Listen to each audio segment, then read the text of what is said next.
یہ بات کر رہا ہوں کہ غور و فکر نہ ہو سکنے کی 7 بڑی وجوہات کیا ہیں. سب سے پہلی وجہ مصروفیت، اوور آکیوپائیڈ ہے.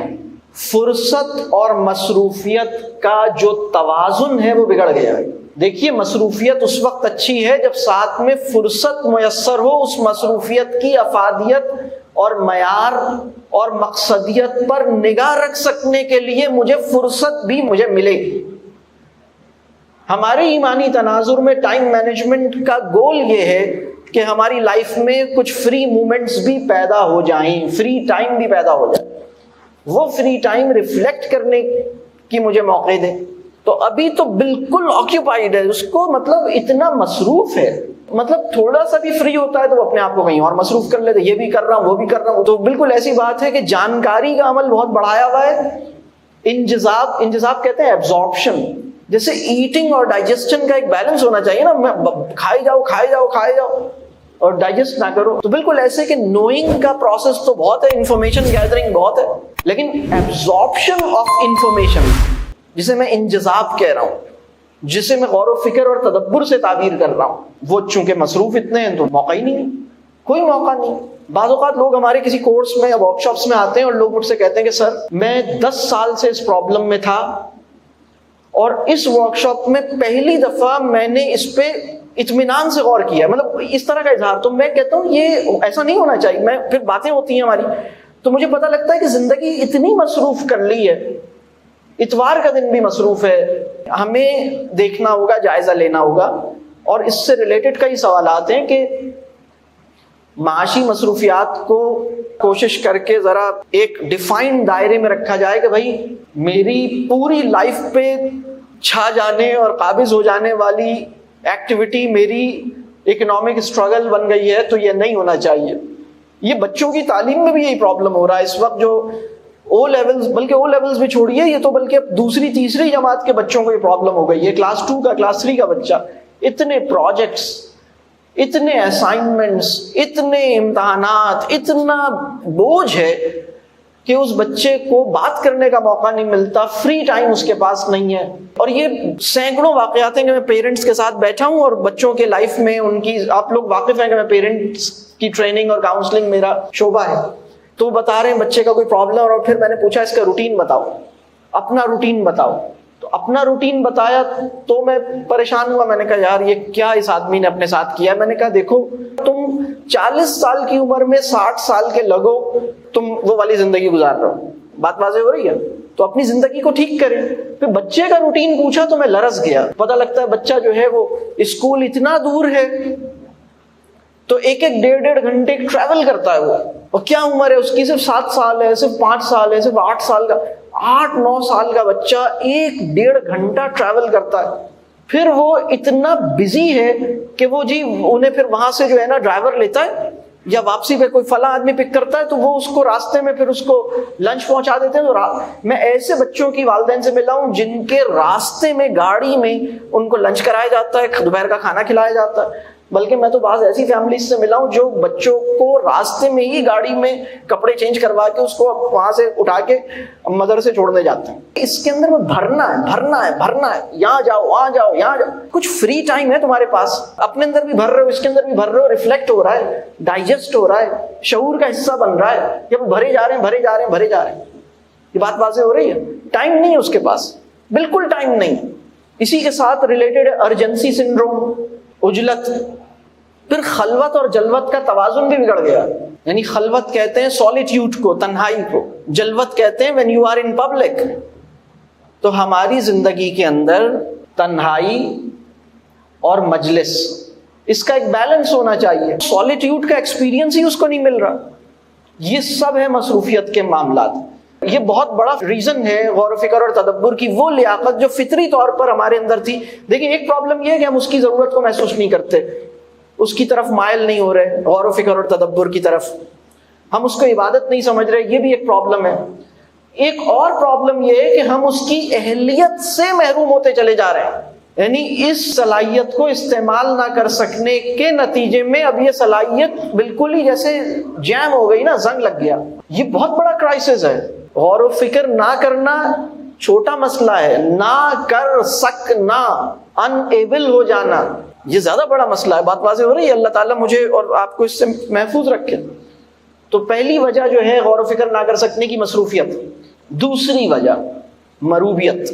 مروبیت کیا ہے اس پر میری تفصیلی گفتگو موجود ہے ہمارے یوٹیوب چینل پہ. تو چونکہ یہ مرض اتنا زیادہ ہے اس گفتگو کو میرا مشورہ یہ ہوگا کہ 2-4 مہینے کے بعد دوبارہ سن لینا چاہیے. اس لیے کہ مروبیت کے مسئلے کی جانکاری اس بات کی ضمانت نہیں ہے کہ مروبیت کے مسئلے پہ کما حقہ غور و فکر کی توفیق مل گئی اور میں اپنے وجود کو اس سے باہر نکالنے میں کامیاب ہو گیا ہوں. یہ اس بات کی ضمانت نہیں. آپ میں سے کتنے لوگوں نے مروبیت کا لیکچر جو کوئی 1.5 گھنٹے کا ہے آپ نے سنا ہے؟ الحمدللہ. تو میں یہ بات عرض کر رہا ہوں کہ یہ چھوٹا مسئلہ نہیں ہے. چیزوں کی مروبیت اصل میں ہوتا کیا ہے؟ یہ جو اشتہار ہمیں دکھاتے ہیں یہ اشتہار کسے کہتے ہیں؟ انسٹرومنٹ آف پرووکیشن ہے. یعنی میرے اندر ایک للچاہٹ اور ایک اکساہٹ، مجھے کسی چیز کے لیے اکسانے کے لیے یہ چیز بنائی گئی ہے جس میں بڑی ریسرچ ہے. تو لوگ اس کے پیچھے بھاگتے رہتے ہیں، غور و فکر نہیں کر رہا. یعنی اس کے برانڈ سے، اس کے ریپر سے، اس کی چیزوں سے، اس کے گرینڈر سے ہم اتنے اس کی او میں ہیں کہ ہماری جو ریفلیکٹیو ایبلٹیز ہیں وہ مروبیت کی وجہ سے سسپینڈ ہو گئی. مروبیت شعور کے اینستھیزیا کا نام ہے. شعور کو اینستھیزیا کیسے ملتا ہے؟ مروبیت کے نتیجے میں ملتا ہے. یعنی جب ہم او اسٹرک ہوتے ہیں، مروبیت کہتے ہیں او اسٹرک. چند سال پہلے میں نے ایک اسٹڈی پڑھی اور وہ ہر سال یہ اسٹڈی آتی ہے اور وہ اسٹڈی اس قسم کی ہوتی ہے کہ اس سال پورے سال میں وہ 2 یا 3 الفاظ جو پوری دنیا میں سب سے زیادہ محبوب رہے، لوگوں نے سب سے زیادہ اس لفظ کو بڑے شوق سے استعمال کیا، اس سال کے محبوب ترین الفاظ کو. یہ اس طرح کی اسٹڈیز آتی رہتی. چند سال پہلے میں نے ایک اسٹڈی اسی طرح کی پڑھی جس میں ایک لفظ بیان کیا awesome. دوسرا لفظ تھا گریٹ. یہ پی ایس ایل میں کسی نے اچھل کے گیند پکڑ لی، کیچ کر لیا تو گریٹ ہو گیا. یعنی مسلم تہذیب میں عظیم کا لفظ بہت سوچ سمجھ کے استعمال ہوتا تھا. کیچ پکڑنا بھی عظیم ہو گیا، کوئی لطیفہ سنا دینا بھی گریٹ ہو گیا. یہ مطلب گریٹ ایک بڑا لفظ ہے. چھوٹی چھوٹی چیزوں پہ مطلب اس کو چسپا کر دو گے تو گریٹ کی گریٹنس نکل جائے گی نا بھائی. یعنی پھر کوئی عظیم اور بڑی حقیقت اور کوئی بڑی ذات اور کوئی بڑا عمل اور کوئی بڑی چیز جس کے لیے یہ لفظ استعمال ہو سکتا ہے تو پھر تو وہ مطلب اس نے چھکا مارا تو گریٹ ہو گیا، وہ آؤٹ ہو گیا تو آؤٹ کر دیا تو گریٹ ہو گیا، اس نے یہ گاڑی تیز دوڑا لی تو گریٹ ہو گیا، موٹر سائیکل پہ ویلی مار لی تو گریٹ ہو گیا. یہ گریٹ ہے اس کا. عجیب سی حرکتیں، اللہ ہمیں معاف کرے. awesome جو ہے نا awesome، یہ awesome اور گریٹ اصل میں ہماری مروبیت کی جو نفسیات ہے نا اس کو انڈیکیٹ کر رہے ہیں کہ یہ لفظ مطلب کیا یہ واقعتاً ایسی چیز ہے جس کی او میں تم جاؤ تو اللہ ہمارے دل پر صرف اسی چیز کی عظمت کا نقش ہمارے دل پہ رہے جو واقعی بڑی چیز ہے. برانڈز کی مروبیت، دولت کی مروبیت، منصب کی مروبیت، پاپولیرٹی کی مروبیت، اللہ ہمارے لیے آسانی کا معاملہ کرے. یہ ایک بڑی وجہ ہے.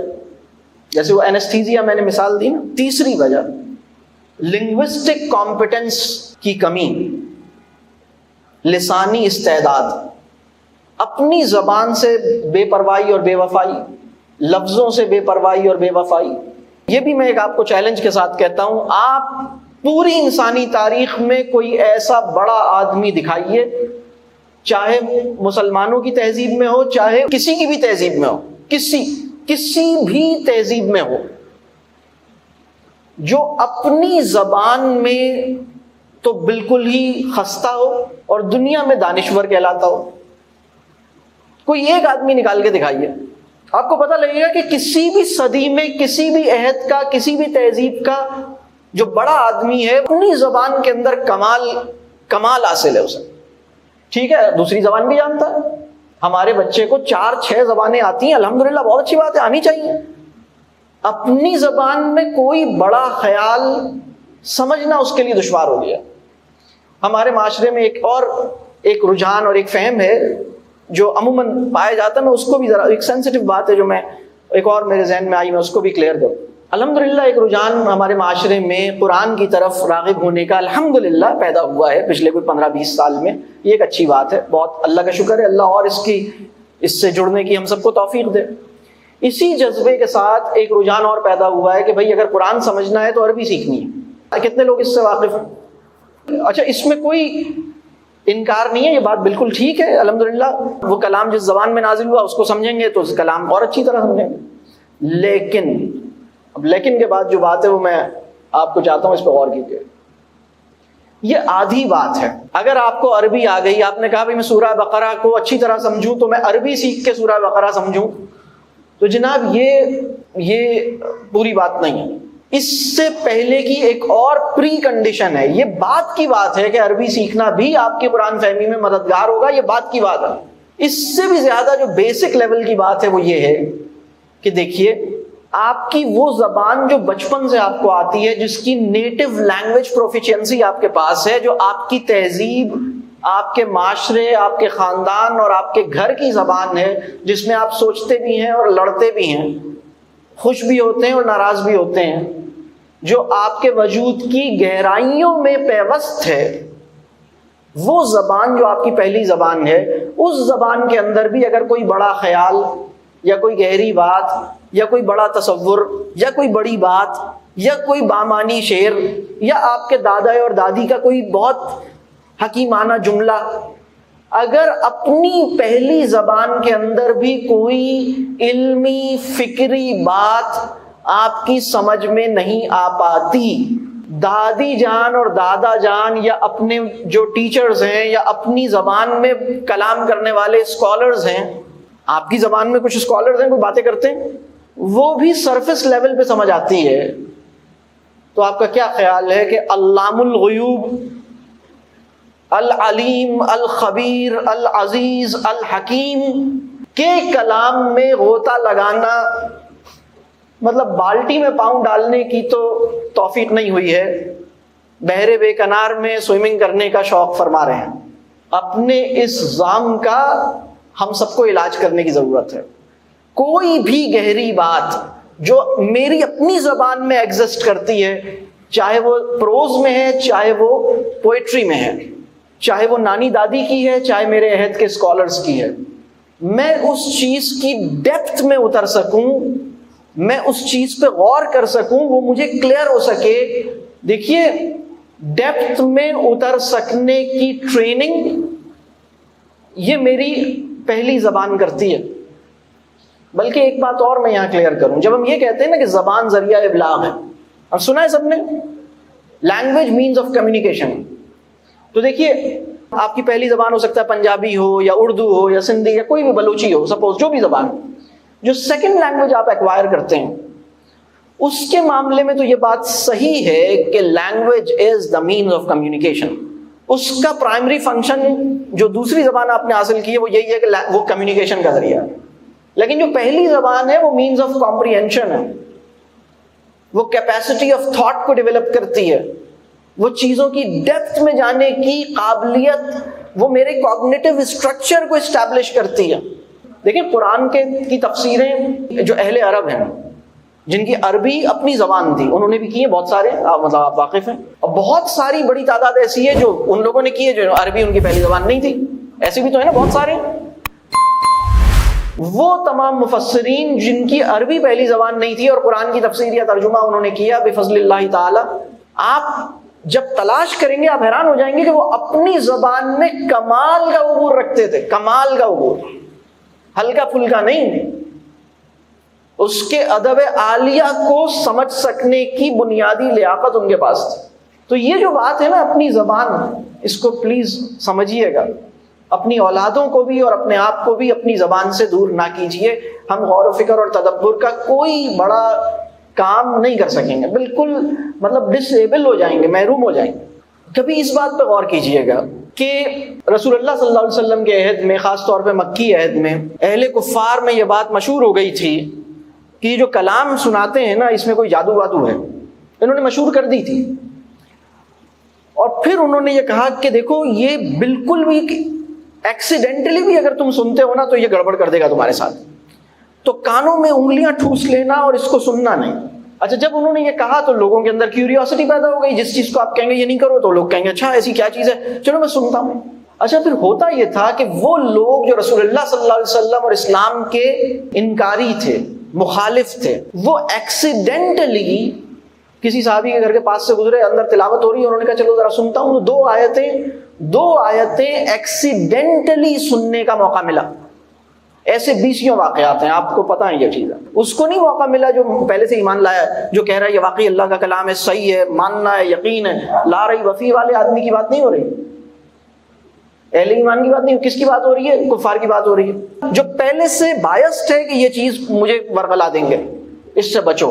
آؤٹ آف کیوریوسٹی ویسے ہی ایکسیڈنٹلی 2 آیتیں 3 آیتیں اس کو سننے کا موقع مل گیا، باہر سے گزر رہا تھا، کوئی صحابی تلاوت کر رہے ہیں، انہوں نے کہا چلو ذرا سنو، 2-3 آیتیں کان میں پڑیں، صرف 2-3 آیتیں کان میں پڑھی، اور اب واقعہ جو ہے وہ میں کبھی سوچتا ہوں، میں حیران ہو جاتا ہوں، یہ واپس پلٹے، ان کو خیال آیا کہ زیادہ نہیں سننا ہے، واپس پلٹتے ہیں، اپنی قوم کی طرف آتے ہیں۔ ان کی قوم کے بندے اس بندے کو دیکھ کے ایک جملہ کہتے ہیں، خدا کی قسم یہ وہ بندہ نہیں ہے جو جاتے ہوئے تھا، یہ وہ نہیں ہے، جیسا یہاں سے گیا تھا نا، خدا کی قسم یہ وہ نہیں ہے جو جاتے ہوئے تھا۔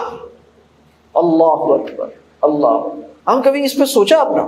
یعنی قرآن کا انکاری، دین کا مخالف، جو اس سے بچنے کی کوشش کر رہا ہے، ایکسیڈنٹلی 2-3 آیتیں سنتا ہے، صرف سنتا ہے، واپس پلٹتا ہے، جاتا ہے، اور اس کے لوگ اس کو کہتے ہیں کہ خدا کی قسم یہ وہ نہیں ہے جیسے جاتے ہوئے گیا تھا، یہ تمہارے ساتھ کیا ہوا ہے؟ اس سے پوچھے کیا ہوا ہے، سچ سچ بتاؤ کیا ہوا ہے تمہارے ساتھ؟ وہ کہہ رہا نہیں کچھ نہیں ہوا، ہم نہیں مان سکتے کچھ ہوا ہے تمہارے ساتھ، بتاؤ کیا ہوا ہے، کیا ہوا ہے تمہارے ساتھ، یہ اس سے پوچھتے ہیں۔ اور اتنی بڑی تبدیلی اس کے اندر آ جاتی تھی۔